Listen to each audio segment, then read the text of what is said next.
Atomic models में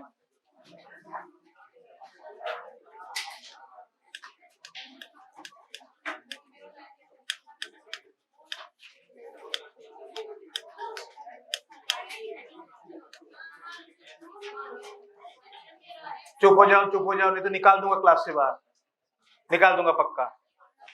अगर दिख गए कोई बातें करते हो निकाल दूंगा।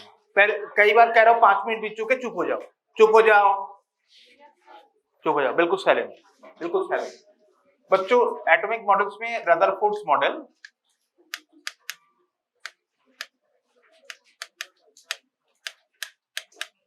जो कि इस एक्सपेरिमेंट पर ही आधारित है, जो कि इनके दो स्टूडेंट्स गाइगर और मार्सडेन ने किया था। तो इस मॉडल के अकॉर्डिंग क्या है देखो, इस मॉडल के अकॉर्डिंग अगर हम हाइड्रोजन एटम की बात करते हैं, हाइड्रोजन एटम में, तो एटम के अंदर एक्सपेरिमेंट से ये क्लियर हो गया कि एटम के भीतर जो ज्यादा से ज्यादा आयतन यानी जो स्थान है वो रिक्त है, जिसमें कुछ भी नहीं है। लेकिन केंद्रीय भाग जिसको हम नाभिक कहते हैं, केंद्रीय भाग एक छोटा सा हिस्सा है जिसको हम नाभिक कहेंगे। और नाभिक और इलेक्ट्रॉन की बात करें, इलेक्ट्रॉन मान के चलो कोई किसी कक्षा में परिक्रमणरत है, तो यहां पर हम दिखाएंगे फोर्स। तो इस एटॉमिक मॉडल के अकॉर्डिंग इलेक्ट्रॉन के चक्रण के लिए आवश्यक, इलेक्ट्रॉन के चक्रण के लिए जो आवश्यक होता है, क्या बताओ, एक केंद्र की ओर बल। तो इसके अकॉर्डिंग mv²/r अभिकेंद्रीय बल प्रदान करता कौन, इलेक्ट्रॉन और नाभिक के बीच का आकर्षण। तो हम कहेंगे कि बल का परिमाण है बच्चों e² दोनों के बीच का पृथक्करण r²। ठीक है ना। केंद्र की ओर बल जैसे कि ग्रह उपग्रह निकाय में होता है, उपग्रह में ग्रह जो उसको आकर्षण बल प्रदान करता है, केंद्रीय बल जो कि उसका अभिकेंद्रीय बल हो जाता है ना। तो ये तो हो गया प्यारे बच्चों। लेकिन इसमें मेन जो कमी है वो ये था कि कोई भी इस फॉर्मूला से जो हमें r का वैल्यू मिलेगा, ठीक है ना, तो देखो इसमें इस फॉर्मूला के अकॉर्डिंग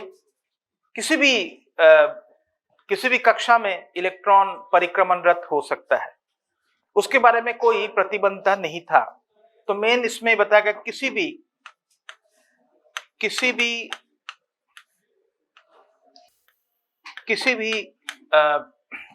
कक्षा में या कह सकते हो त्रिज्या में इलेक्ट्रॉन परिक्रमण रत हो सकता है।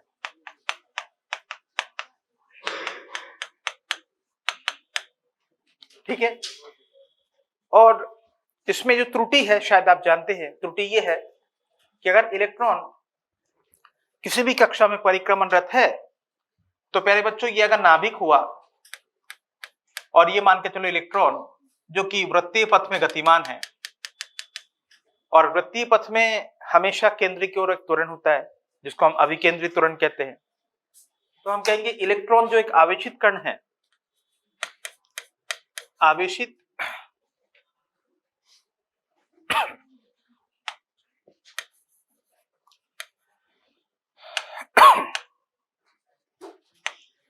इलेक्ट्रॉन एक आवेशित कण है,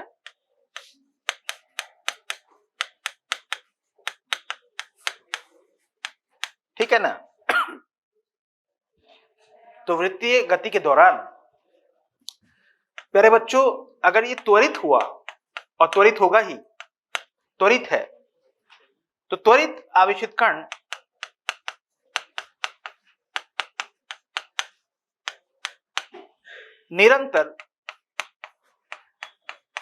निरंतर विद्युत चुंबकीय तरंग उत्सर्जित करता है।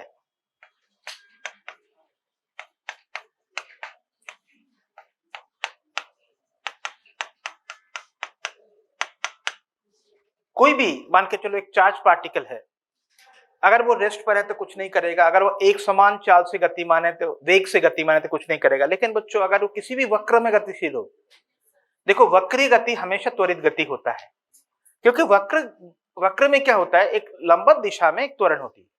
चाहे एक समान वृत्तीय गति भी हो, यानी एक निश्चित चाल है, फिर भी देखो निरंतर वेग का दिशा यूं बदलता रहता है, तो संगत त्वरण होता है केंद्र की ओर। तो त्वरित, ये तो कंफर्म हो गया कि वृत्तीय कक्षा में इलेक्ट्रॉन परिक्रमण जब है तो वो त्वरित कण है, और त्वरित कण निरंतर विद्युत चुंबकीय तरंग उत्सर्जित करता है। तो अगर इसने ऊर्जा को उत्सर्जित किया मेरे प्यारे बच्चों, तो क्या होगा, समय के साथ हम कह सकते हैं इसकी ऊर्जा इलेक्ट्रॉन की बच्चों ऊर्जा जो है, ऊर्जा सतत रूप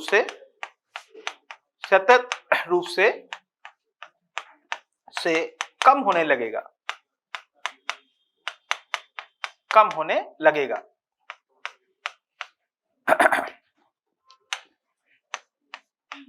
हाँ या ना बच्चों बताइए। और अगर कम हुआ गति ऊर्जा, अगर मान के चलो धीमी पड़ गया, मतलब ऐसे बहुत फास्ट घूम रहा था, फिर अगर स्लो पड़ गया तो क्या होगा, नाभिक उसे आकर्षित कर लेगा। तो नाभिक इसे आकर्षित करने पर क्या होगा बच्चों, त्रिज्या जो है, त्रिज्या r, ये धीरे धीरे कम होने लगेगा। ये भी निरंतर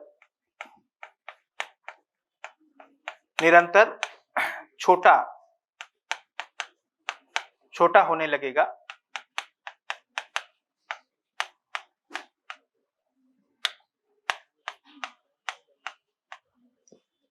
और अंतिम स्थिति में क्या होगी बच्चों, इलेक्ट्रॉन नाभिक के साथ संलयित हो जाएगा या उसके साथ चिपक जाएगा, कह सकते हैं। तो बच्चों ये एटॉमिक मॉडल इसलिए फेल है क्योंकि देखो इलेक्ट्रॉन का अगर पथ हम देखें उस परिस्थिति में धीरे धीरे विकिरण के कारण इसकी त्रिज्या ऐसे स्पाइरल होते हुए अल्टीमेटली ये क्लैश कर जाएगा, है ना बच्चों, बोलो। तो फिर एटम एग्जिस्ट ही नहीं करेगा, बहुत ही कम समय में, नैनो सेकंड में ये बहुत ही तेज गति से घूमते हुए वो नाभिक से टकराकर संलयित हो जाएगा, है ना। तो इसलिए हम कह सकते हैं कि रदरफोर्ड एटॉमिक मॉडल का जो मेन कमी है वो ये है कि किसी भी त्रिज्या में ये हो सकता है। यहां तक तो सही है प्यारे बच्चों, क्या विकेंद्रीय बल प्रदान करता है स्थिर वैद्युतिक आकर्षण, लेकिन ये कक्षा परिभाषित यहाँ पे नहीं है, ठीक है ना। तो ये इसका लिमिटेशन यानी सीमा या कमियां हैं। ओके, अब इस कमी को दूर करने के लिए बोर्स एटॉमिक मॉडल, आप सभी जानते हो बोर्स एटॉमिक मॉडल ने उन्होंने 3 जो पोस्टुलेट्स है, तो उन्होंने 3 स्टेटमेंट में इसको बताया था कि क्या क्या कंडीशन है इलेक्ट्रॉन के लिए जो हाइड्रोजन एटम के भीतर है, ठीक है, वो कंडीशंस क्या क्या है प्यारे बच्चों। इन कमियों को दूर करने के लिए बोर्स एटॉमिक मॉडल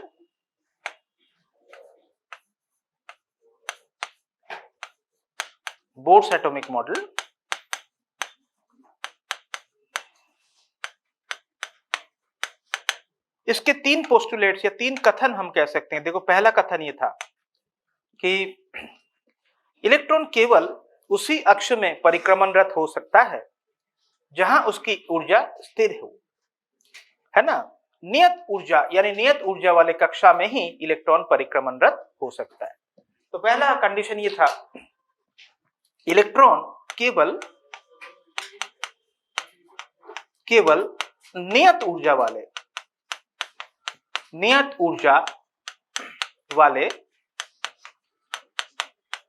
कक्षा में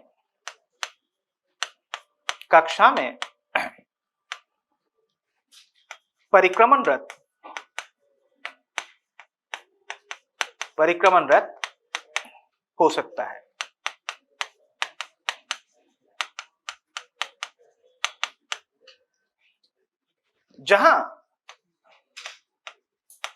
जहां इलेक्ट्रॉन की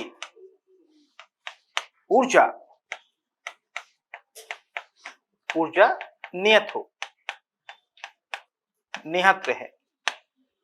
नियत रहे और इस कक्षा में परिक्रमणरत करते समय इसमें ऊर्जा का निरंतर विकिरण नहीं होगा, ठीक है ना। तो बच्चों यहाँ पे प्रतिबंध सिद्धांत के अनुसार अब इसमें कक्षा की परिभाषा है, कक्षा को परिभाषित करता है कोणीय संवेग का क्वांटीकरण, है ना। केवल उसी कक्षा में ये परिक्रमणरत हो सकता है जहां, तो आवश्यकता यह है बच्चों कि कक्षा के लिए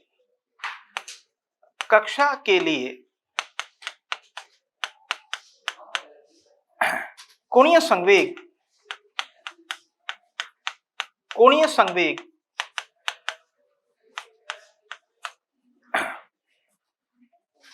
n गुणा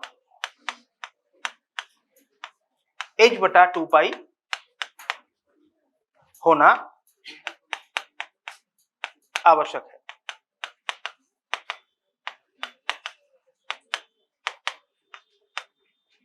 यानी कंडीशन यहां पे सीधा सा है, आप सभी जानते हो कि बच्चों अगर कोई कण अगर वृत्तीय गति में गतिमान है नियत चाल से, तो रेखीय संवेग होता है mv, और हमेशा ही दिखेगा कि केंद्र के सापेक्ष लंबवत दूरी r बराबर होता है। तो रेखीय संवेग जैसे बलागुण होता है बल गुणा लंबवत दूरी, तो रेखीय संवेग गुणा लंबवत दूरी होता है कोणीय संवेग। तो बहुत ही सिंपल है प्यारे बच्चों, परिक्रमणरत कण के लिए कोणीय संवेग हम लिखते हैं m, v और r का गुणनफल, और आवश्यकता है कि यही जो है वो n h/2 होना, ये है आवश्यकता। अगर ऐसा हो गया तब क्या होगा, ये प्रतिबंधित अवस्था में रहेगा, तो इसका ऊर्जा कहीं नहीं जाएगा। जैसे मान के चलो दो आपने दो दीवार लिए हैं और बीच में एक धागा बांध दिया, एक बक्सा मान के चलो बच्चों, एक बक्सा, और बक्से के भीतर आपने एक धागा ऐसे तनी हुई, मतलब ये तना हुआ, मतलब टेंशन में धागा रखा, फिर इसको स्ट्राइक कर दिया, तो जो भी यहाँ पे तरंग आगे बढ़ेगा और दीवार से टकराने के बाद वो परावर्तित होगा, और जब आगमन और परावर्तित ये दोनों मिलेंगे तो इसमें स्टेशनरी वेव फॉर्म होगा, ठीक है ना। लेकिन देखो उस लिमिट से ऊर्जा समष्टि में कहीं नहीं जा रहा है, वो प्रतिबंधित हो गया। ठीक उसी तरीके से जैसे कि हम तार की बात करें, अब इस सीधी रेखीय तार को अगर हम ऐसे फोल्ड कर दें, ऐसे घुमा, तो वृत्त बन गया, तो इलेक्ट्रॉन की परिधि जो है कक्षा की वही वो तार बन जाएगा, ठीक है। तो इस कंडीशन में ये हो सकता है, ओके। और तीसरा कंडीशन उन्होंने ट्रांजिशन यानी इलेक्ट्रॉन के संक्रमण के बारे में बताया। थर्ड पोस्टुलेट जो है वो उन्होंने बताया कि अगर इलेक्ट्रॉन स्वयं से उच्च ऊर्जा वाले कक्षा से निम्न ऊर्जा वाले कक्षा में संक्रमित हो सकता है, ठीक है ना। इलेक्ट्रॉन कह सकते हो कि अधिक ऊर्जा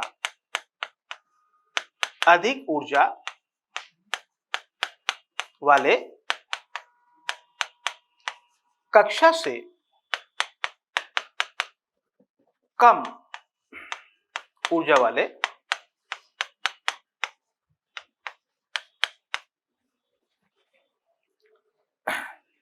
स्थिर, या कह सकते हो कि स्थायी कक्षाओं के बीच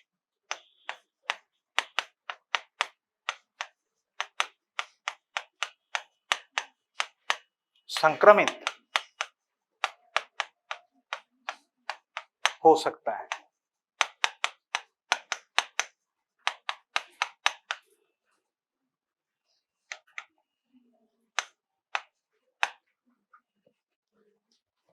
प्रत्येक कक्षा स्थायी कक्षा, स्टेबल ऑर्बिट जिसकी ऊर्जा अपने आप से नहीं, लेकिन अगर हाँ उसने जंप किया, देखो स्वयं से कभी वो ऊपर नहीं जाएगा, क्योंकि कोई भी सिस्टम क्या चाहता है कि मेरा एनर्जी लेवल कम हो जाए, तो हमेशा निम्न कक्षा में ऊपर से नीचे आएगा, ठीक है।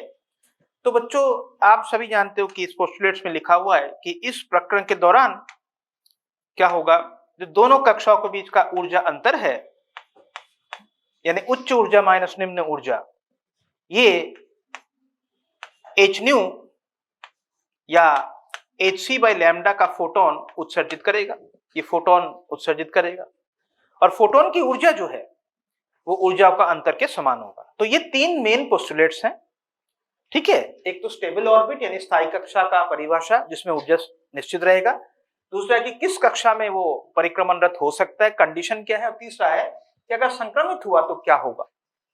ठीक है बच्चों, तो ये इसमें फिर कंस्टेंट ये वाला कंडीशन लगाकर ये सारा कुछ काम आपका हो गया है।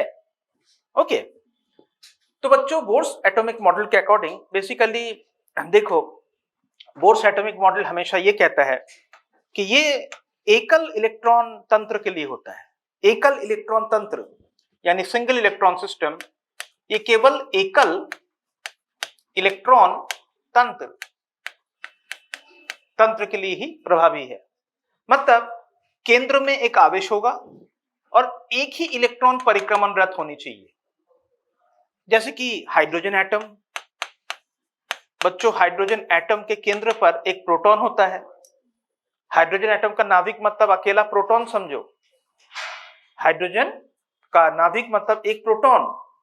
जबकि ड्यूट्रॉन की बात करें, ड्यूट्रॉन में एक प्रोटॉन एक न्यूट्रॉन। अल्फा कण की बात करें तो दो प्रोटॉन दो न्यूट्रॉन, ऐसे चलता है। तो देखो हाइड्रोजन एटम हो सकता है, आप हीलियम एटम की सोचो, हीलियम एटम में क्या होता है, केंद्र पर दो न्यूट्रॉन और दो प्रोटॉन, नाभिक बन गया, और दो इलेक्ट्रॉन परिक्रमण है, उसमें से एक को निकाल दो। एक को निकालने के बाद वो एकल इलेक्ट्रॉन निकाय बन जाएगा, तो इसका हम कहेंगे हीलियम प्लस आयन। उसी तरीके से लिथियम डबल प्लस, तीन में से दो इलेक्ट्रॉन बाहर निकालो, बेरिलियम ट्रिपल प्लस। इनके लिए देखो यहाँ पे Z संख्या आप जानते हो 1 है, इसके लिए 2 है, इसके लिए 3 है, इसके लिए 4 है। अगर Z संख्या जितना भी है, Z-1 संख्या इलेक्ट्रॉन बाहर निकालो तो एक ही बचा रहेगा। समझ गए बात को? तो इनके लिए ये प्रभावी है। अब बच्चों अहम बात है, देखो क्वेश्चन सॉल्व करने के लिए हमें देखना पड़ेगा, मेनली मैं सारा फॉर्मूला आपको बताऊंगा कैसे आया, लेकिन मेनली जो बच्चों देखो इलेक्ट्रॉन की किसी कक्षा में देखो आयन बदल सकता है। भाई एक इलेक्ट्रॉन की हम चर्चा कर सकते हैं हाइड्रोजन एटम के भीतर, हीलियम प्लस के भीतर, या लिथियम डबल प्लस के भीतर, या बेरिलियम ट्रिपल प्लस के भीतर, है ना, सभी इसमें वैलिड है। लेकिन हमें मूल रूप से देखना पड़ेगा कि परमाणु संख्या Z और जो मुख्य क्वांटम संख्या n, उस पर किस प्रकार Z और n पर वेग, त्रिज्या और ऊर्जा ये निर्भर करता है। ठीक है ना, तो ये निर्भरशीलता आपको हमेशा याद रखना होता है। तो मेरे ख्याल से आप में से कईयों को ये निर्भरशीलता भी मालूम है बच्चों। तो सबसे पहले वो लिख लेते हैं हम, जो काम की चीज है वो है बच्चों Z तथा मुख्य क्वांटम संख्या n निर्भरशीलता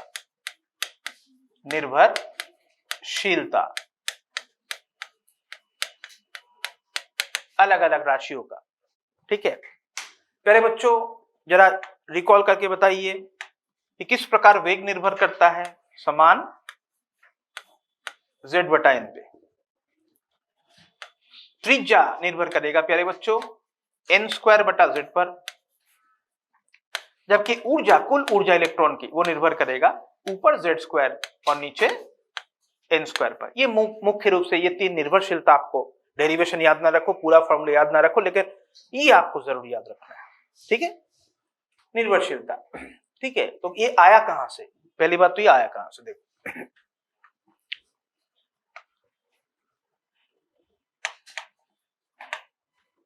तो हमें किसी ने कहा कि हाइड्रोजन एटम है, हाइड्रोजन एटम के लिए आप समझ जाओ Z इज इक्वल टू 1 होता है और n इज इक्वल टू, अगर प्रिंसिपल क्वांटम नंबर है वो 1 2 3 कुछ भी हो सकता है, सही है ना बच्चों। और अगर कोई हाइड्रोजन के समरूप, हाइड्रोजन लाइक आयन है, उसके लिए Z अशून्य या 1 से अधिक और n भी 1 से अधिक हो सकता है। तो चलो हम एक साधारण सूत्र डिराइव करते हैं। जो साधारण सूत्र मिलेगा उसमें Z को 1 रखते ही वो हाइड्रोजन एटम बन जाएगा, और कुछ खास बात नहीं है। सब में एक इलेक्ट्रॉन है, हाइड्रोजन का Z है 1। हम एक जनरल यानी साधारण सूत्र डिराइव कर रहे हैं, उसमें Z को 1 पुट करते ही हाइड्रोजन का मामला हो जाएगा। ठीक है ना प्यारे बच्चों, तो चलो कुछ करते हैं। कुछ करने के लिए हमारे पास 3 स्वतंत्रता है। क्या? सबसे पहला कंडीशन है हम जानते हैं जो इसको बांध के रखा है वो है केंद्रीय बल। तो हम कहेंगे देखो mv² बटा r, इलेक्ट्रॉन परिक्रमणरत है mv² बटा r समान k गुणा नाभिक का आवेश Zd और इलेक्ट्रॉनिक आवेश E अपॉन r² है। ये पहला आवश्यकता है। अगर इसी को Z में Z को 1 पुट कर दो तो आ जाएगा किसके लिए, हाइड्रोजन एटम के लिए, है ना। दूसरा कंडीशन हमें बताया गया कि कोई यादृच्छिक कक्षा नहीं चलेगा और यादृच्छिक वेग भी नहीं चलेगा, ये चलेगा mvr। कंफर्म है कि n h बटा 2 पाई है और n यहाँ पे एक इंटीजर या पूर्ण संख्या है कह सकते हैं, ठीक है। अब इन दोनों के मदद से हमें सबसे पहले सपोज करो निकालना पड़ेगा v का एक्सप्रेशन बताओ, वेलोसिटी क्या होगा, यानी परिक्रमणरत इलेक्ट्रॉन के लिए कक्षीय चाल, ठीक है ना। चलो करते हैं कुछ, क्या करें, हम करें यूं बच्चों, हमें v निकालना है, सुनना ध्यान से। हम किसी भी कीमत पर r को एलिमिनेट कर देंगे, v निकालना है ना तो r को हटाएंगे। चलो कैसे हटाएंगे देखो, ये जो पहला कंडीशन है, पहले कंडीशन से हमें मिलेगा mv² बटा r समान k ZE² बाई r²। तो एक काम करें, आप एक स्टेज अहेड चल के इसको एक काम करें प्यारे बच्चों, इसको उड़ा दीजिए। इसको उड़ा देंगे तो क्या बचेगा बोलो, नीचे एक ही r बचेगा। तो यहां से हमें मिलेगा, अर्थात आगे आने वाले समीकरणों में r प्रतिस्थापित ऐसे हो सकता है kZe², आप लोग लिखते चले बच्चों प्लीज, mv², सही है। तो r ऐसे प्रतिस्थापित हो सकता है। चलो फिर आगे बढ़ते हैं, आगे हम दूसरा समीकरण का प्रयोग करते हैं जिसके अंतर्गत हम लिखेंगे m into v into r, r क्या है kZe² बटा mv², सही है प्यारे बच्चों। और एक तरफ रह जाएगा NH बाई 2 पाई, बोलो सही है। देखो अब केवल और केवल v रह गया है, r गया, r को हटा दिया हमने। अब आगे बढ़ के हम क्या करेंगे, इसको लिखेंगे भैया एक ही घात रखो, मास हटा दो। आगे क्या करना है आपको, इस v को राइट साइड में ऊपर चढ़ाना है और ये पूरा व्यंजक है, पूरा एक्सप्रेशन, इसको बिल्कुल नीचे लाना है, बोलो। तो क्या करते हैं देखो, आगे के स्टेप में हमें मिल रहा है v इक्वल्स टू, एक तरफ तो kZe² रह गया है और नीचे हमें पटकना है किसे, NH बाई 2 पाई, इसमें से 2 पाई को ऊपर उठा लीजिए। तो यहां से प्यारे बच्चों हमें मिला कि v जो है उसको हम 2 पाई स्थिर विद्युतीय स्थिरांक के Ze² ऊपर और नीचे NH लिख सकते हैं। आगे बढ़ के आप k को 1/4 पाई एप्सिलॉन नॉट लिख सकते हो बच्चों। इसके बाद के स्टेज में अगर k को आपने लिख दिया 1/4 पाई एप्सिलॉन नॉट, यदि दूरी को मीटर में और इलेक्ट्रॉनिक आवेश को आप SI में यानी कूलम में लेते हो तो प्यारे बच्चों आपको मिलेगा v equals to 2 pi k मतलब 1/4 पाई एप्सिलॉन नॉट, बाकी क्या बचा देखो, Ze² ऊपर और नीचे NH, बोलो सही है कि नहीं। तो बाकी शेष जो बचा है फाइनली v जो है प्यारे बच्चों वह है ऊपर Ze² और नीचे 2 एप्सिलॉन नॉट NH, बोलो। हालांकि निर्भरशीलता निर्धारण के लिए ये दोनों पर्याप्त है, ये भी पर्याप्त है अपने आप में, क्योंकि k कोई चल राशि नहीं है, वो कांस्टेंट है, ये भी ठीक है और ये सूत्र भी सही है, गलत नहीं है, ठीक है। ये दोनों ही एक बात बता रहे हैं, ये बता रहे हैं कि z और n का निर्भरशीलता क्या है। देखो ऊपर z है और नीचे n है, ऊपर z नीचे n, तो हमने ये सिद्ध कर दिया कि अगर हमने हाइड्रोजन से बदलकर किसी दूसरे हाइड्रोजन लाइक में आ गए तो वेग कहीं ना कहीं जो वेग है वेग समानुपाती ऊपर z और नीचे n। और ये बात मैंने स्टार्टिंग में ही आपको लिखवा दिया, तो ये पूरा डेरिवेशन, ये पूरा फॉर्मूला आपको याद रहे ना रहे, लेकिन आप निर्भरशीलता को मत भूलना, ठीक है बच्चों। पूरा डेरिवेशन आपको याद रहे ना रहे, हालांकि ये ज्यादा नहीं, 3 मिनट का काम है डिराइव करना। यहां से या तो यहां से भी अलग, यहां से v अलग कर लो, ठीक है, और इस समानता में यहां पे प्रतिस्थापित कर लो, काम हो जाएगा। मतलब अगर आपको v को रखना है और r को उड़ाना है, तो आप या तो इसमें से मैंने r को अलग कर लिया था, अब आप चाहो तो इसमें से भी r अलग कर सकते, r को हटाकर v के पदों में व्यक्त करो, फॉर्मूला अपने आप आपको ये मिल जाएगा। तो मूल बात क्या है बच्चों? मूल बात ये है, दो बातें आपको याद रखना है। क्या जानते हो? इस पूरे सूत्र में देखो आप, इलेक्ट्रॉन का द्रव्यमान गायब है, ठीक है, इलेक्ट्रॉन द्रव्यमान गायब है। तो याद रखिएगा, वेग एक बात तो z बटा n पे निर्भरशील है, लेकिन वेग जो है वो इलेक्ट्रॉन के द्रव्यमान में से स्वतंत्र है, यानी मास ऑफ इलेक्ट्रॉन फ्री है, ये एक्सप्रेशन, ठीक है। तो बच्चों अगर किसी ने पूछा कि सर हाइड्रोजन के लिए क्या होगा, फिर मैं कहूंगा बेटा ये जनरल एक्सप्रेशन है, बातें करना बंद करो, फ्रंट बेंच में बैठ के चुपचाप बैठे रहो। अगर z को 1 पुट करूं तो हाइड्रोजन बन जाएगा। तो बच्चों हम कहेंगे कि हाइड्रोजन के लिए क्या होगा, फिर हाइड्रोजन के लिए तटस्थ अवस्था में जो वेग है, सुनना आप ध्यान से सुनना, एक इंपॉर्टेंट ऑब्जेक्टिव क्वेश्चन आता है इसमें। हाइड्रोजन के लिए तटस्थ अवस्था में जो वेग है वो निकालने के लिए हम क्या करेंगे, उस वेग को सपोज करो प्यारे बच्चों हम लिख रहे हैं v0, तो z को 1 पुट करो तो आपको मिलेगा e स्क्वायर बटा 2 एप्सिलॉन नॉट NH। अब तटस्थ अवस्था में n को क्या पुट करोगे? अगर तटस्थ अवस्था ग्राउंड स्टेट है तो n को 1 पुट करोगे, और हाइड्रोजन एटम z को 1 पुट करोगे तो आपको मिलेगा ये वेग v0। सभी का मान आपको पता है, इलेक्ट्रॉनिक आवेश 2 एप्सिलॉन नॉट और प्लैंक कांस्टेंट सब पता है, सबको पुट करेंगे तो जानते हो क्या मिलेगा प्यारे बच्चों? जो वेग मिलेगा वो बन जाएगा प्रकाश वेग की तुलना में c बटा 137,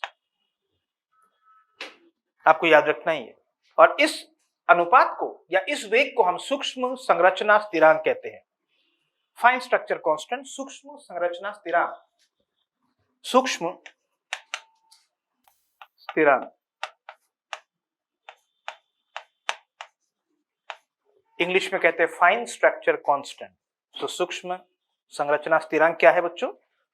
इलेक्ट्रॉन का कक्षीय चाल जो हाइड्रोजन एटम के ग्राउंड स्टेट में यानी तटस्थ अवस्था में, जहां पे z इक्वल टू 1 है और n भी इक्वल टू 1 है, ठीक है। तो ये है v0।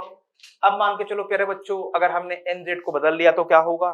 कुछ नहीं होगा, बहुत इजी। अब देखो किसी भी हाइड्रोजन लाइक आयन में हम लिखेंगे एक पर्टिकुलर कॉम्बिनेशन, प्यारे बच्चों वेग एक पर्टिकुलर zn कॉम्बो में हम लिखेंगे ये जो v0 है ना, बस उसके साथ z ऊपर और n नीचे माइनस मल्टीप्लाई करते आ जाएगा काम। जैसे कि हीलियम प्लस तो z कितना पुट करोगे 2, lithium double plus 3, Valium triple plus 4। और कक्षा कौन सा है आप भी जानते हो कि एक तो तटस्थ अवस्था ग्राउंड स्टेट, उसके बाद प्रथम उत्तेजित अवस्था n2, द्वितीय उत्तेजित अवस्था n3, ऐसे तो n का वैल्यू और z का वैल्यू चेंज होते ही v आ जाएगा, ठीक है। तो प्यारे बच्चों ये वेग प्रकाश वेग की तुलना में 137 भाग का 1 है, इसे हम कहते हैं सूक्ष्म संरचना स्थिरांक, ठीक है। इसे नोट कीजिए, मैं आपको बार बार कह रहा हूं कि यहाँ पे दो मेन बातें आपको याद रखना है कि जो फॉर्मूला निकला, ये फॉर्मूला, इस फॉर्मूले में मास ऑफ इलेक्ट्रॉन गायब है, ये देखो ऊपर जो लाल इंक से मैंने लिखा, और मेनली निर्भरशीलता है z ऊपर और n नीचे। इसलिए v0 अगर आपको पता है c/137, तो z ऊपर और n नीचे करोगे तो उस कक्षा में उस आयन के अंदर इलेक्ट्रॉन का कक्षीय चाल आपको मिल जाएगा, ठीक है। प्यारे बच्चों प्रश्न बड़ा सरल से होते हैं। अगर हम कहेंगे कि इसके प्रश्न कैसे पूछा जाएगा, देखो मानो ये प्रश्न यहां लिख रहा हूं मैं, बताया गया कि हाइड्रोजन एटम परमाणु, हाइड्रोजन परमाणु के तटस्थ अवस्था में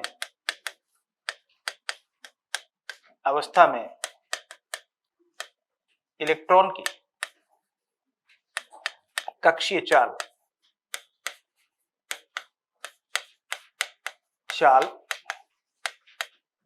v0 है, तो ये क्वांटिटी गिवन है बच्चों, अब हमें पूछा गया, क्या पूछा जाएगा, देखो एक क्वांटिटी गिवन रहेगा, ये ज्ञात राशि और अज्ञात पूछा जाएगा। आपसे पूछा जाएगा कि फिर बताइए लिथियम डबल प्लस आयन में, इस आयन में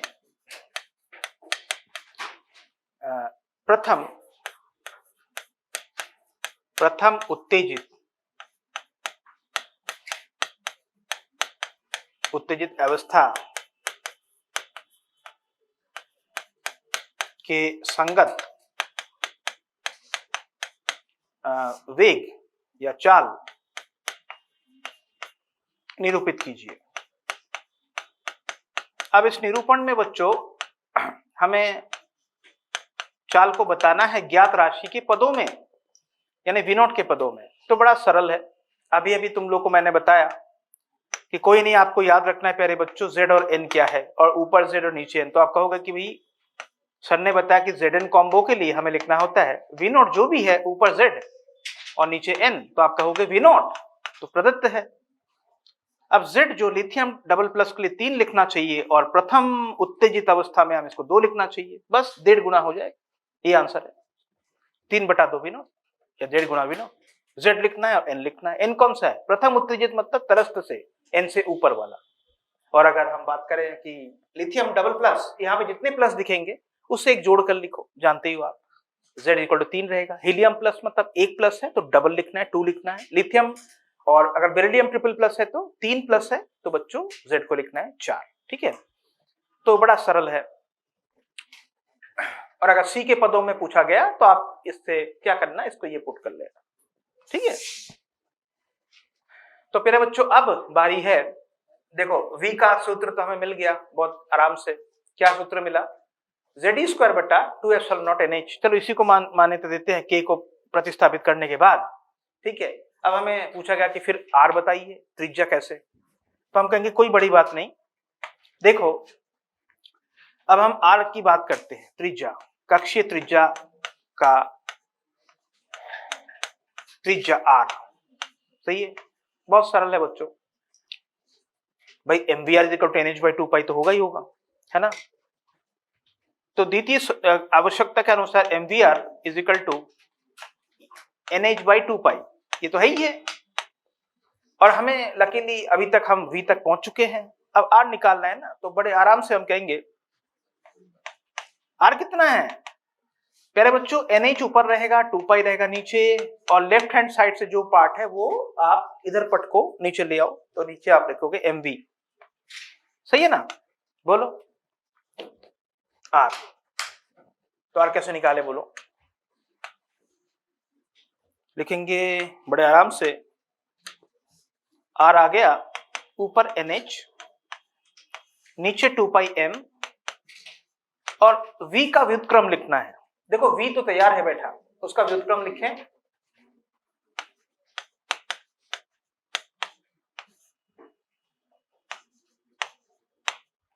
अब इसको सिंप्लीफाई कीजिए, क्या क्या कटेगा क्या क्या रहेगा प्यारे बच्चों।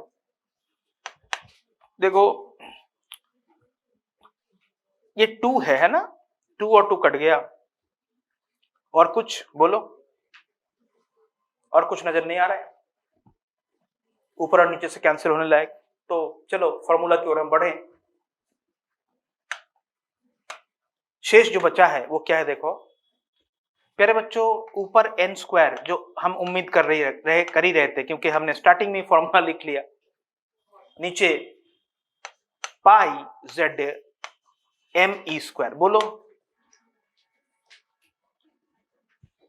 तो अब निर्भरशीलता बड़ा क्लियर कट है, क्या है formula, r particular Zn combo के लिए आप लिखोगे क्या, इक्वल टू तो नहीं, मैं निर्भरशीलता की बात कर रहा हूं, समानुपाती n² बटा z। बोलो सही है कि नहीं, यही मैंने लिखा था स्टार्टिंग में ही, n²/z। अब बात यह है कि त्रिज्या कितनी होगी, अगर n = 1 और z = 1 लेते हैं, यानी समझ गए आप, हाइड्रोजन एटम का तलस्थ अवस्था। चलो इस त्रिज्या को मेरे बच्चों हम r0 कहते हैं, इसका मान शायद आप लोगों को याद है, कितना होता है 0.529 एंगस्ट्रॉम, ऐसा कुछ है ना, 0.51 ऐसा कुछ, ये कुछ वैल्यू एनसीईआरटी में गिवन होगा, चेक कर लेता हूं मैं, मुझे याद आ रहा है 0.529 ऐसा कुछ, मैं चेक करूंगा 51 या 529। हाँ प्यारे बच्चों, आप लोग कह रहे हो तो वही होगा।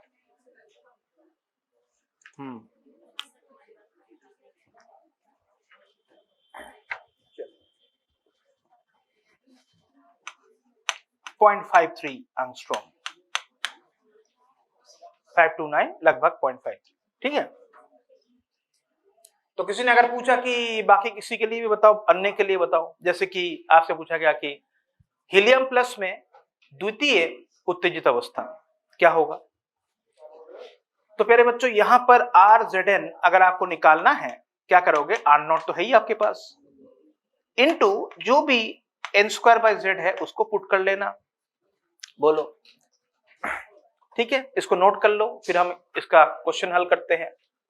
0.5 एंगस्ट्रॉम बहुत ही छोटा होता है, यानी कह सकते हो बच्चों कि हाइड्रोजन अणु में इलेक्ट्रॉन कक्षा का जो व्यास है वो लगभग 1 एंगस्ट्रॉम समान, व्यास डबल रेडियस 0.5 को दुगना करो 1 एंगस्ट्रॉम हो जाए, ठीक है।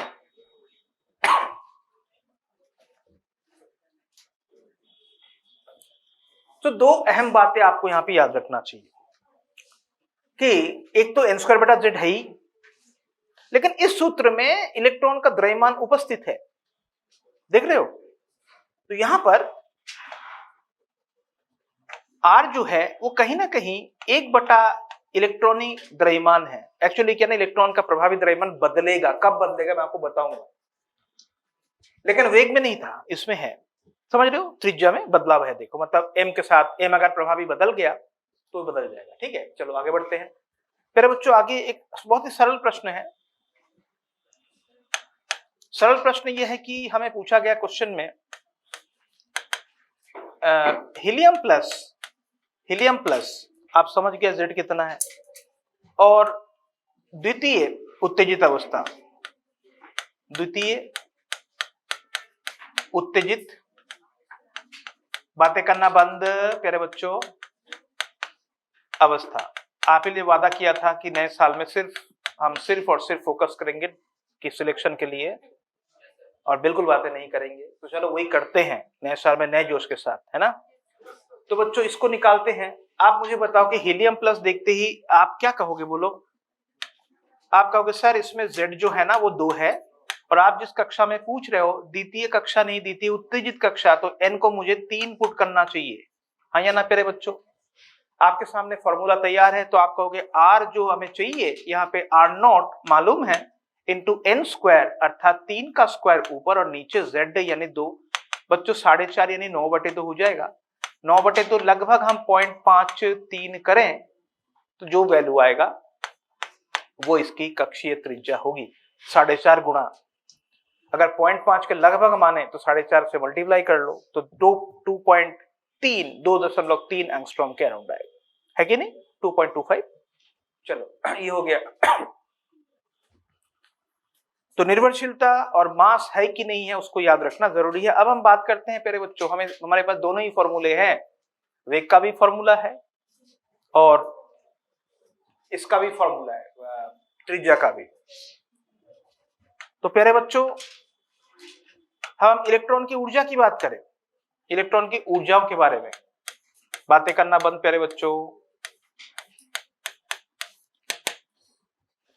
इसमें इसके बाद 2 प्रकार की ऊर्जा है, आप जानते हो कौन कौन से, एक तो स्थितिज और एक है गतिज, है ना। और याद रखना प्यारे बच्चों, कभी भी कोई भी निकाय, जैसे कि मैं आपको बता दूं, इस बात को हमेशा आप याद रखना कि कोई भी जैसे उपग्रह और ग्रह, ये निकाय जो तंत्र जो है, यानी उपग्रह को ग्रह अपनी ओर आकर्षित करता है गुरुत्वीय बल से, गुरुत्वीय बल जो है वो व्युत्क्रम वर्ग का नियम पालन करता है, यही केंद्रीय बल है, इसको बांध के रखता है, उपग्रह को कक्षा से हटने नहीं देता। और जैसे कि यहाँ पे बच्चों इलेक्ट्रॉन और नाभिक तंत्र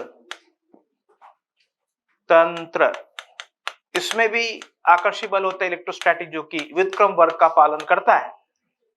कभी भी जो बाइंडिंग फोर्स है केंद्रीय और व्युत्क्रम वर्ग नियम पालन करने वाला, तो याद रखिएगा यहां पर सदैव ये संबंध पक्का है कि कुल ऊर्जा टोटल एनर्जी बराबर जितना भी काइनेटिक है उसका माइनस, और कुल एनर्जी जो है negative potential energy divide by 2। ये पक्का रिलेशन है। सो बाइंडिंग फोर्स यानी जो बल जिस निकाय को बांध के रखा है वो अगर व्युत्क्रम वर्ग केंद्रीय बल हो तो ये ग्रह उपग्रह निकाय के लिए और उसके लिए भी लगाओगे, और इलेक्ट्रॉन नाभिक तंत्र के लिए भी लगाओगे, है ना। तो बच्चों देखा जाए गतिज ऊर्जा कभी भी नेगेटिव नहीं होता, है ना, कभी नेगेटिव नहीं होता। तो कुल ऊर्जा नेगेटिव आएगा, माइनस ऑफ गतिज, माइनस ऑफ पॉजिटिव। और पोटेंशियल एनर्जी पक्के से नेगेटिव होना है, क्योंकि देखो k इंटू दोनों आवेशों का गुणनफल लिखते ही माइनस हो जाएगा, एक प्लस एक माइनस है बटा दूरी।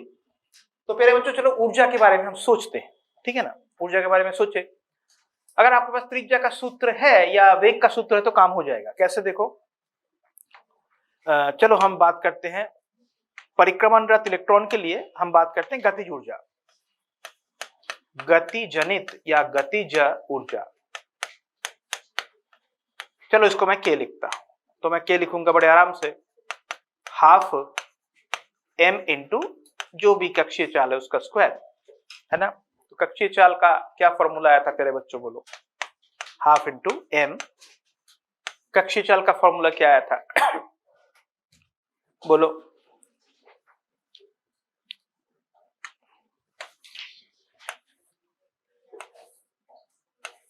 ये देखो z स्क्वायर बटा 2 एप्सिलॉन नॉट NH, ठीक है ना। z स्क्वायर बटा 2 एप्सिलॉन नॉट NH, चलो करते हैं। z स्क्वायर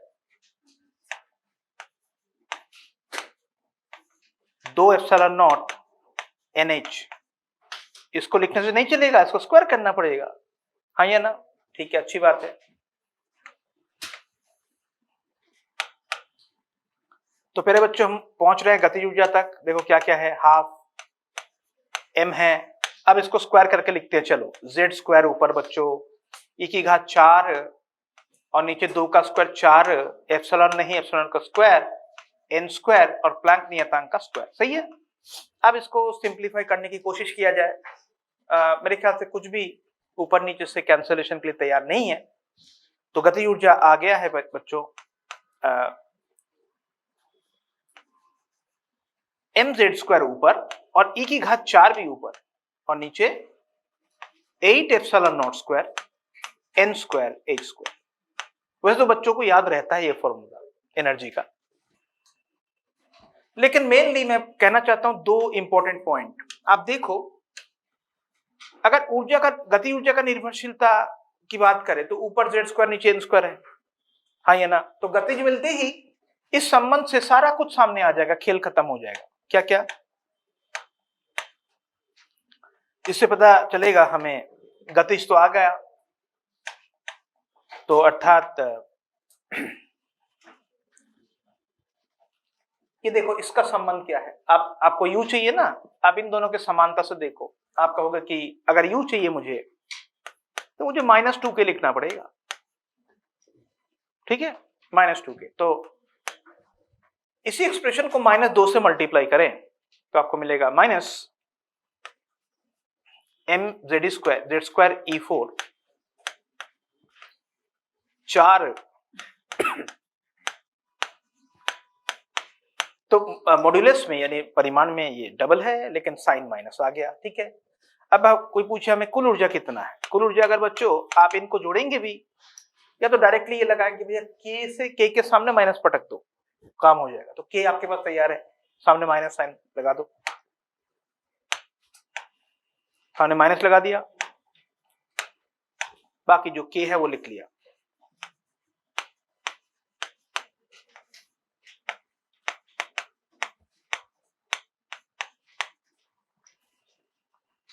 ठीक है, बोलो। तो अल्टीमेटली हमें मोटा मोटा पता चल गया कि कुल ऊर्जा जो है वो कहीं ना कहीं प्यारे बच्चों ऊपर z² और नीचे n² पे निर्भर करता है।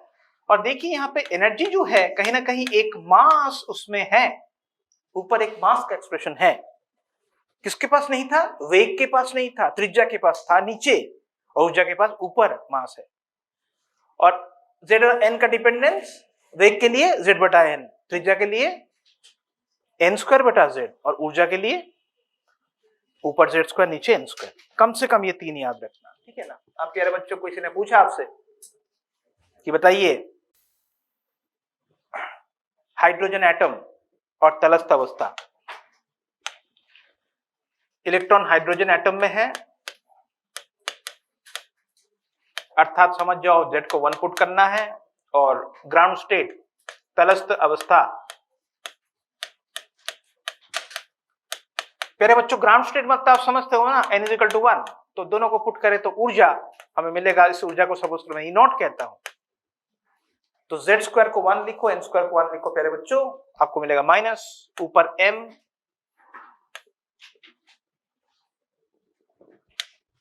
E², नीचे 8 ε0² और प्लैंक नियतांक का स्क्वायर। सही है।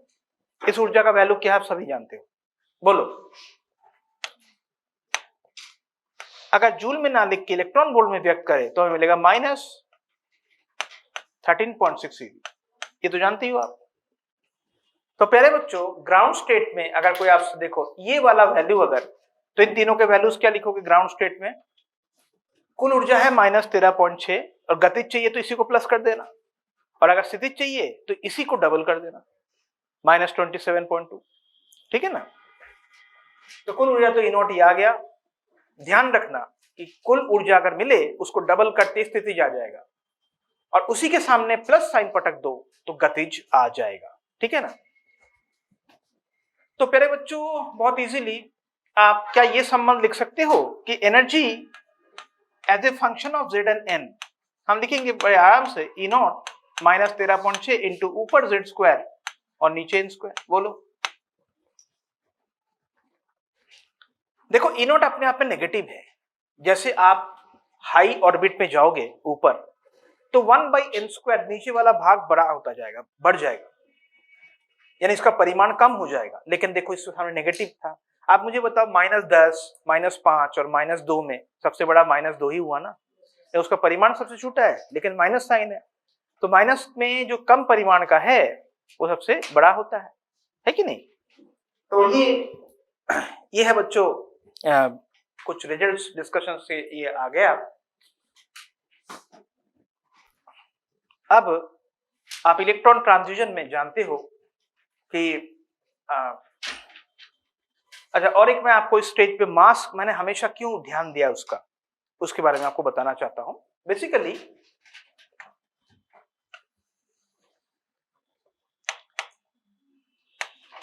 देखो, अभी तक जो तंत्र हमने पढ़ा है जिसमें सेंट्रल पार्टिकल बहुत भारी है, इलेक्ट्रॉन की तुलना में प्रोटॉन लगभग 1837 गुना भारी है, तो काफी भारी है। दोनों की तुलना हम इलेक्ट्रॉन का ड्रेमन नगर न माने। तो इसमें क्या होता है मैं बताऊं, जैसे कि प्लैनेट और सैटेलाइट सिस्टम में भी प्लैनेट अगर बहुत भारी है और सैटेलाइट कुछ केजी का है और प्लैनेट मानो अर्थ है 10⁻30 केजी के क्रम में, तो हम कहेंगे कि प्लैनेट अपनी जगह पे रहेगा और उपग्रह जो है वो परिक्रमणरत रहेगा, ये अपने जगह पे स्थिर है।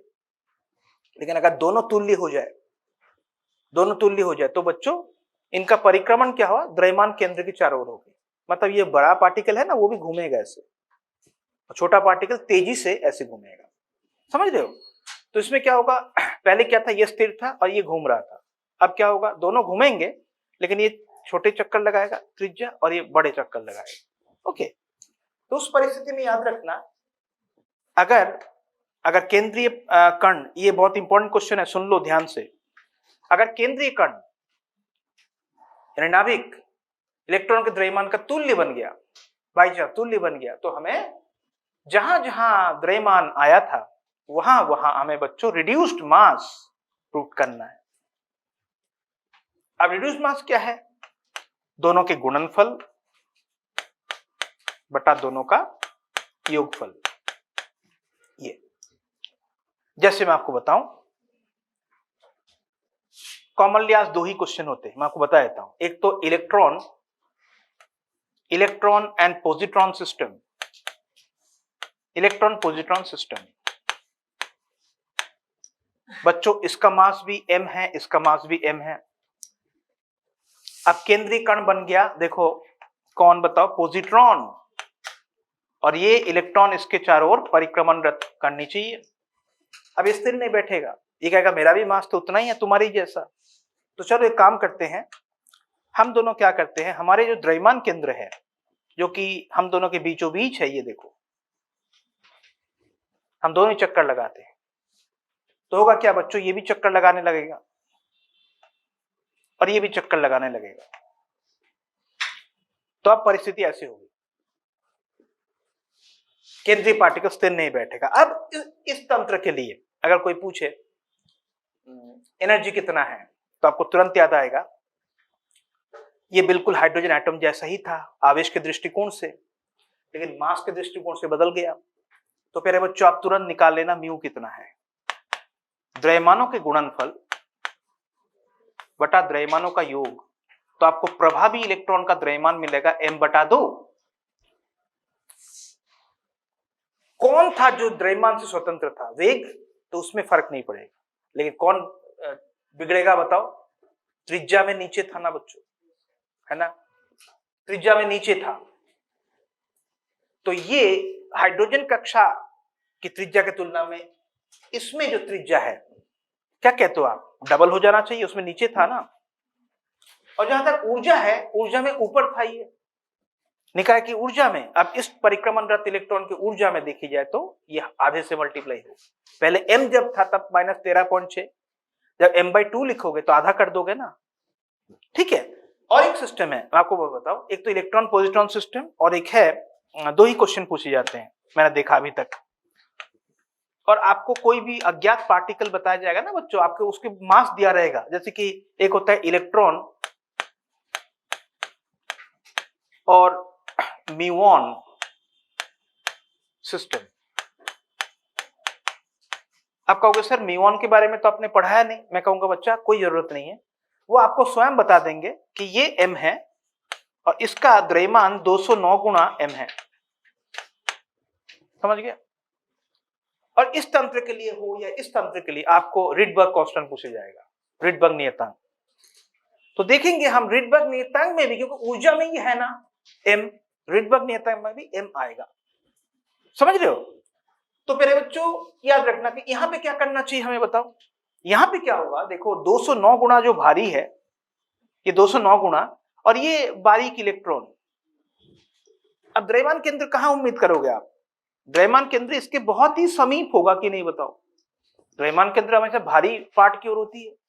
अब क्या होगा मैं बताओ कि अब इक्वल त्रिज्या नहीं होगा, ये बहुत ही छोटे त्रिज्या में ये परिक्रमणरत रहेगा ऐसे, और ये बड़े त्रिज्या में बहुत हाई स्पीड से घूमता रहेगा ऐसे, समझ रहे हो, द्रव्यमान केंद्र परितः।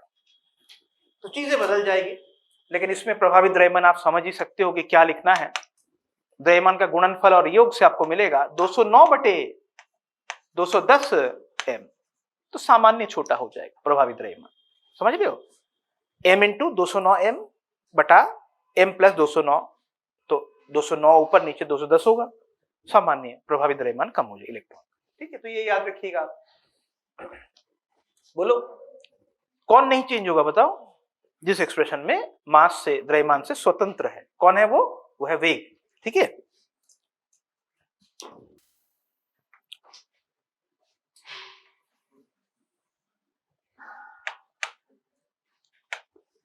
अब बच्चों देखो, मान के चलो एक थ्योरेटिकल अप्रोच से ही हम समझ सकते हैं।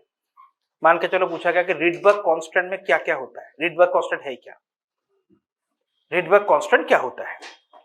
और दूसरी बात है कि किसी भी हाइड्रोजन एटम का हो या हाइड्रोजन लाइक आयन में जब संक्रमण होता है बच्चों उच्च से निम्न कक्षा, तो ऊर्जा अंतर यानी फोटोन की ऊर्जा को आर के पदों में व्यक्त करें, ठीक है ना, ऊर्जा को आर के पदों में व्यक्त करें, और आर है रिडबर्ग कांस्टेंट। तो पहले हमें समझना पड़ेगा रिडबर्ग कांस्टेंट है क्या, ठीक है। चलो देखते हैं हम रिडबर्ग कांस्टेंट क्या है, उसमें क्या क्या रहता है हम देखते हैं।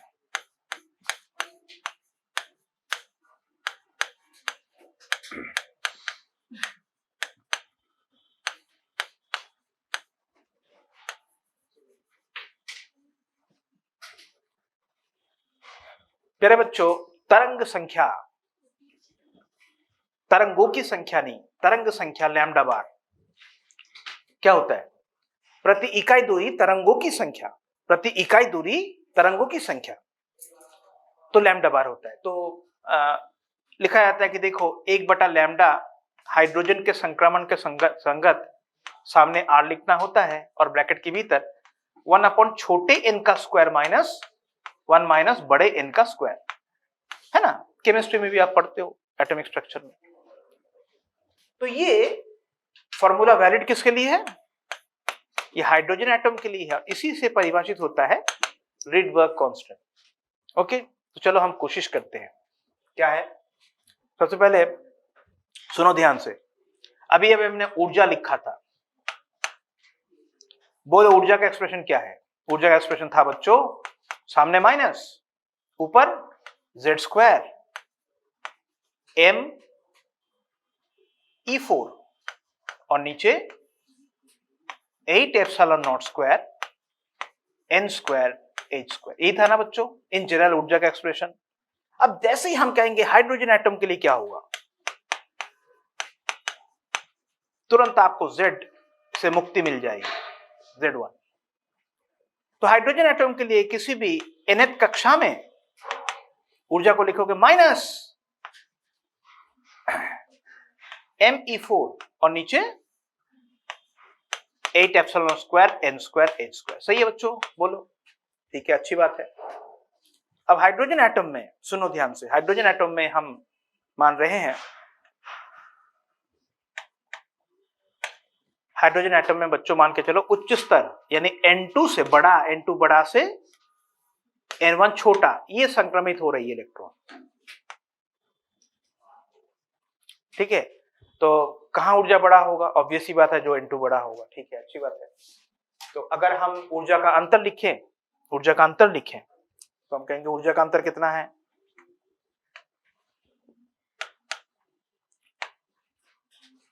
ऊर्जा का अंतर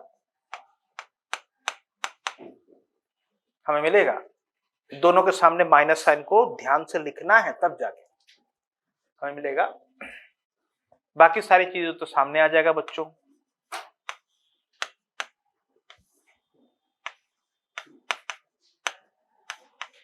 सही है।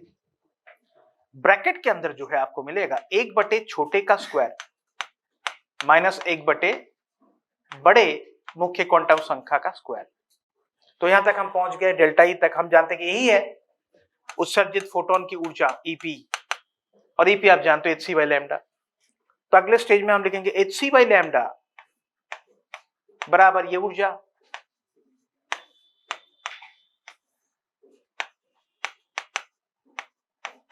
क्वेश्चन ऐसा भी आ सकता है नीट में, निम्न में से कौन सा रिडबर्ग कांस्टेंट को दर्शाता है?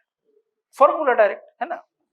तो पहले बच्चों देखो 1 छोटे का स्क्वायर हमेशा याद रखना है, ये बड़े का स्क्वायर। बस इसके बाद के स्टेज में रिडबर्ग कांस्टेंट आपको मिल जाएगा। उसके बाद ही तुरंत आप लिखोगे, एक तरफ रहने देते हो 1/लैम्डा को, और इस hc को बच्चों इसके नीचे पटकते हैं, इस hc को इसके नीचे पटकते, तो मिलता है हमें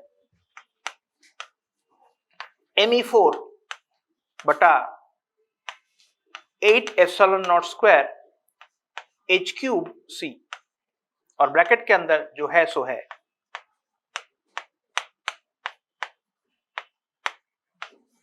तो प्यारे बच्चों मेरे, ये है, अगर तुलना करें हम तो यही है रिडबर्ग कांस्टेंट, क्योंकि इसी को हमने लिखा था तरंग संख्या समान रिडबर्ग कांस्टेंट 1 छोटे का स्क्वायर माइनस 1 बड़े का स्क्वायर। तो बिल्कुल आ सकता है रिडबर्ग कांस्टेंट का सूत्र निम्न में से कौन सा सटीक है, नीट का क्वेश्चन आ सकता है। उसमें कॉम्बिनेशन वो चेंज करेंगे, कभी m4 m2 m4 और e डाल देंगे, नीचे वाले में h²c डाल देंगे, h²c² डाल देंगे, 4 कॉम्बिनेशन बनाएंगे। उसमें से आपको याद रखना है कि ऊपर क्या है और नीचे क्या है, याद रखना पड़ेगा फॉर्मूला, मेरा सजेशन ही रहेगा। तो बच्चों रिडबर्ग कांस्टेंट हाइड्रोजन एटम के लिए तो बताया जाता है R, तो बताओ अगर आपसे किसी ने पूछा, ये भी बहुत इंपॉर्टेंट क्वेश्चन है, अगर किसी ने पूछा कि बताइए बच्चों इलेक्ट्रॉन पॉजिट्रॉन निकाय के लिए क्या बनेगा, तो आप कहोगे उस निकाय के लिए r डैश जो है वो r/2 बनेगा, क्योंकि द्रव्यमान यहां पे क्या लिखना था, रिड्यूस मास m/2, तो हाफ हो गया। अगर पूछा जाए कि भाई फिर बताओ कि रिडबर्ग कांस्टेंट अगर इलेक्ट्रॉन म्यूऑन निकाय के लिए क्या लिखोगे, तो आप बस इसके सामने पुट कर देना 209/210 जो हाइड्रोजन एटम के लिए रिडबर्ग कांस्टेंट, ठीक है ना। तो प्यारे बच्चों ये हाइड्रोजन ट्रांजिशन का मामला है, और मेरे ख्याल से आप जानते हो रिडबर्ग कांस्टेंट का वैल्यू क्या होता है।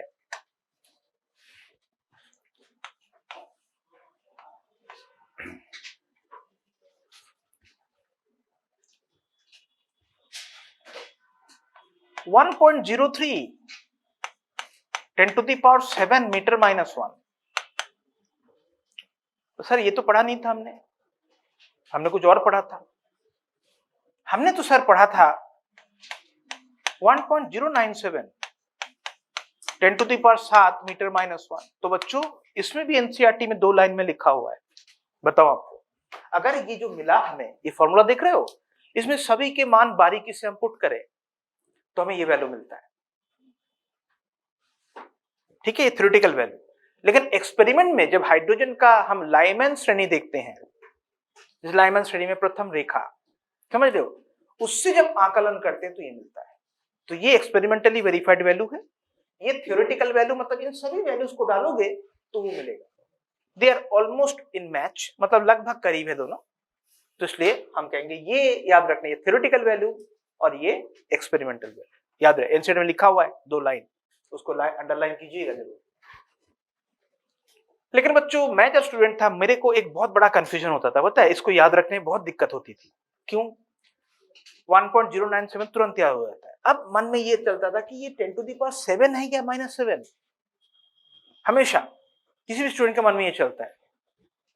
तो तुरंत याद हो जाएगा बच्चों, देखो लैम्डा तो बहुत है छोटा, मानते हो, कहीं ना कहीं r 1/λ पे डिपेंड करता है। 1/ बहुत छोटा मतलब बहुत ही बड़ा होगा, इसलिए 10⁻⁷ याद रखना है।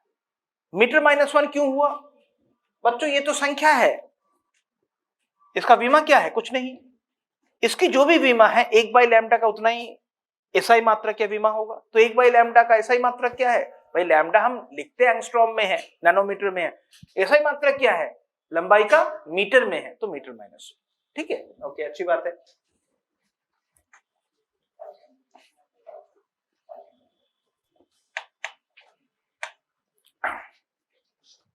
तो बच्चों हम लिखते हैं कि देखो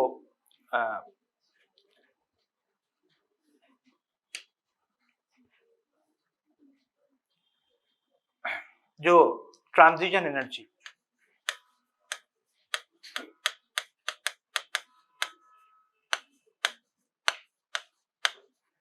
आप में से क्या मुझे कोई बता सकता है कि ये रिडबर्ग कांस्टेंट याद रखने का और एक बढ़िया तरीका क्या है? बोलो, और एक बढ़िया तरीका है, इसका व्युत्क्रम लिखोगे बच्चों तो आपको 912 एंगस्ट्रॉम मिलेगा।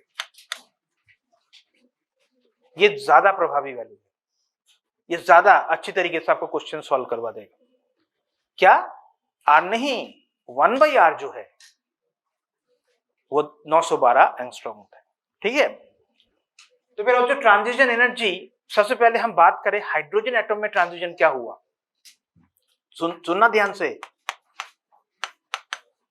हाइड्रोजन एटम में हम कहेंगे ट्रांजिशन कैसे होगा, हमें तो ये पता है। अब ब्रैकेट के अंदर मैं लिख ही नहीं रहा हूं, क्या लिखना है आपको पता है, 1/, छोटे का स्क्वायर -1/, बड़े का स्क्वायर, ठीक है ना। तो बच्चों ये तो 1/λ है, तो क्या ऊर्जा मिल जाएगा हमें? क्यों नहीं मिलेगा भाई, H और C को मल्टीप्लाई कर लो, काम हो जाएगा। तो हाइड्रोजन एटम में जो ऊर्जा है हाइड्रोजन एटम के लिए हम लिखेंगे Hc/λ, तो इसको RCH लिख सकते हो, और ब्रैकेट के अंदर जो है सो है RCH 1/λ r था और CH मल्टीप्लाई करोगे तो आपको फोटोन की ऊर्जा मिल जाएगी, ठीक है ना। ओके, ये तो हाइड्रोजन एटम का मामला था।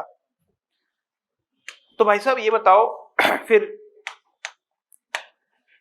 कोई general atom hydrogen like ion के लिए क्या करे, जिसका Z एक नहीं है?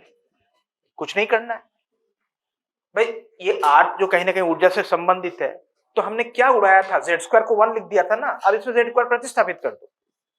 तो किसी भी जनरल हाइड्रोजन लाइक आयन जैसे हीलियम हो गया, लिथियम हो गया, बेरिलियम हो गया, इनके लिए क्या करना है इसलिए करना है बच्चों, EZ संगत जो भी हाइड्रोजन का है, बस उसके साथ एक्स्ट्रा में Z² मल्टीप्लाई कर, बाकी जो है सो है, ठीक है। तो RCH किसके लिए है? हाइड्रोजन के लिए, और अन्य के लिए RCH Z² इनटू बाकी जो है सो है, याद रहेगा। ओके,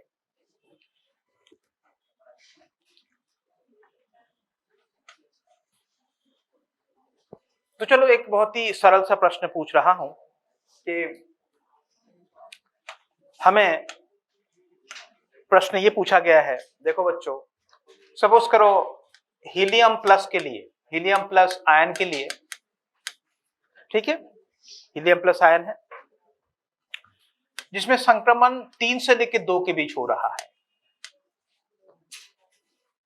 अगर स्टेटमेंट में कही जाए तो द्वितीय उत्तेजित अवस्था से लेकर प्रथम उत्तेजित अवस्था, तो जो भी ऊर्जा निकलेगा फोटोन का जो ऊर्जा निकलेगा, यानी डेल्टा ई जो भी है, चलो उसको आप व्यक्त करो RC और H के पदों में, RCH और Z के पदों में।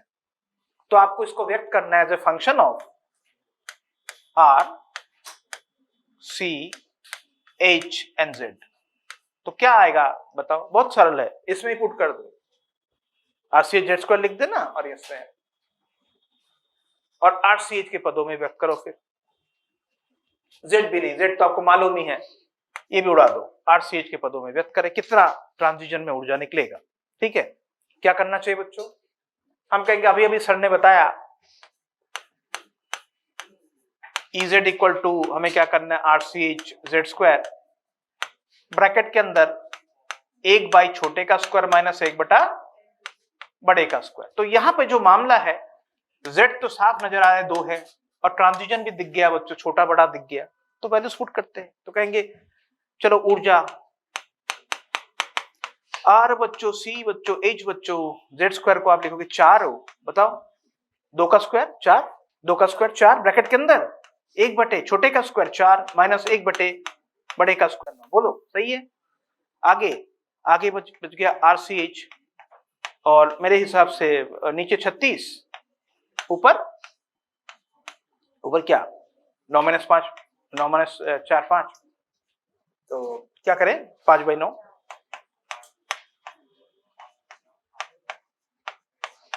ये एक ऑप्शन रहेगा आपका, 4 ऑप्शन में से कोई बताएगा 3/9 या 3/7, 2/5, 5/9 और 7/11, ऐसे 4 ऑप्शन रहेंगे। तो आपको उसमें से एक चयन करना कि क्या होगा एनर्जी, ठीक है ना, बड़ा सरल है। तो ये जो फ्रैक्शन है आपको बताना है, अब आप लोग सॉल्व करोगे। एक फ्रैक्शन आपसे मैं पूछ रहा हूं, देखो ध्यान से सुनना, ऐसे ही ट्रांजिशन आप लोग बताओगे बेरिलियम ट्रिपल प्लस में, बेरिलियम ट्रिपल प्लस में प्यारे बच्चों ट्रांजिशन है 2 से लेके 1, ठीक है, बोलो क्या आंसर आएगा, कर दो, RCH के पदों में व्यक्त कर दो,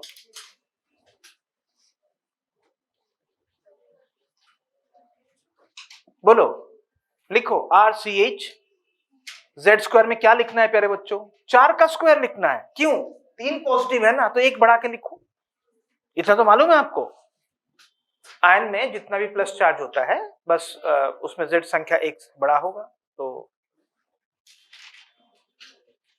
RCH Z² में लिखोगे 4 का स्क्वायर, और ब्रैकेट के अंदर 1/, छोटे का स्क्वायर 1/1 का स्क्वायर माइनस बड़े का स्क्वायर। तो चलो बोलो आंसर, ये फ्रैक्शन क्या बनेगा, ये फ्रैक्शन इनटू RCH, ये फ्रैक्शन जो है मुझे आपको पूछना है, ये अंदर क्या लिखना है, कितना आ रहा है बोलो? 12। RCH Z स्क्वायर को लेके 16 ब्रैकेट के भीतर 1/, छोटे का स्क्वायर माइनस 1/, बड़े का स्क्वायर। ये था ना, इतना सरल था। तो बच्चों RCH गुणा 16 गुणा 3/4, बोलो बिल्कुल सटीक 12 RCH इसका सही जवाब है कि नहीं? अब इन दोनों की तुलना हो सकती है, बिल्कुल हो सकती है भाई। इसके पास भी RCH है, इसके पास भी RCH है, ये 12 और ये 5/9 अनुपात लिखते ही तुलना हो जाएगा दोनों, है कि नहीं?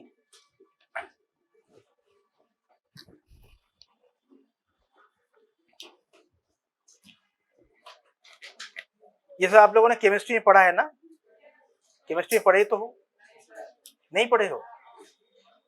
पढ़े तो हो, झूठ बोल रहे हो, टाइम वेस्ट करवा रहे हो।